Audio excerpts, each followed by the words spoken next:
சொல்லடா, தலை நிமிர்ந்து நில்லடா, இளைஞரணி சொல்லடா, எவரும் இணை இல்லடா.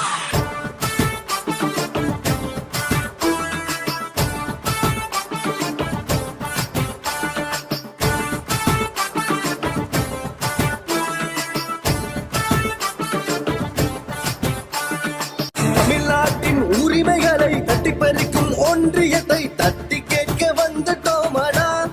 உதயநிதி தலைமை ஏற்கும் சிங்க கூட்டமடா.